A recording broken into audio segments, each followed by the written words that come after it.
75वां अमृत महोत्सव दिवस मना रहा है और लगातार हर घर तिरंगा अभियान के तहत प्रधानमंत्री ने भी और कई केंद्रीय मंत्रियों ने अपने घर पे झंडा फहराया। हम और आज कहा जाए तो बीजेपी सांसद हैं गौतम गंभीर, उन्होंने भी अपने घर पर तिरंगा फहराया।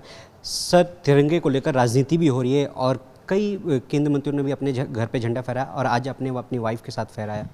देखिए, मैं तो सभी से अपील करना चाहूँगा कि सिर्फ केंद्रीय मंत्री नहीं, सिर्फ सांसद ही नहीं, हर व्यक्ति को अपने घर पे तिरंगा लगाना चाहिए और तिरंगे का सम्मान करना चाहिए।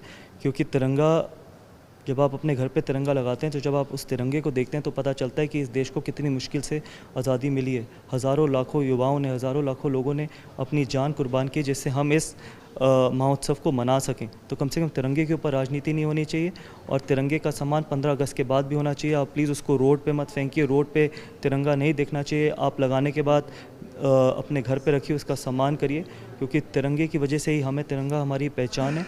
और तिरंगे को या इस देश को, देश हित को आगे रखना, देश हित के बारे में सोचना, इस तिरंगे को लगाने के बाद आपको पता चलता है कि किस तरीके से एक अंदर एक एनर्जी जागती है। सर, अगर बात की जाए तो ये पहली बार हो रहा है जब हर घर तिरंगा यात्रा निकाली जा रही है और पूरे देश में इसका एक उत्साह है। अगर आप गली नुक्कड़ या फिर किसी हर घर पे देखेंगे तो तिरंगा है।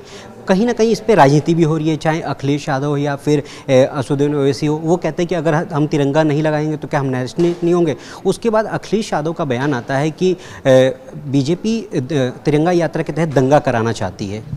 देखिए, 75वां साल भी तो पहली बार है। ऐसा नहीं है कि 75वां साल हर साल आता है।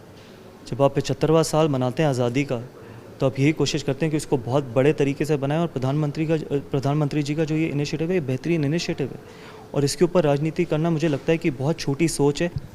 तो सारी अपोजिशन पार्टी है वो सभी इस मुहिम का साथ देंगे और हर घर तिरंगा के तहत ये कार्यक्रम करेंगे। कैमरामैन मनीष के साथ दीपक चौबे, न्यूज़ इंडिया, दिल्ली।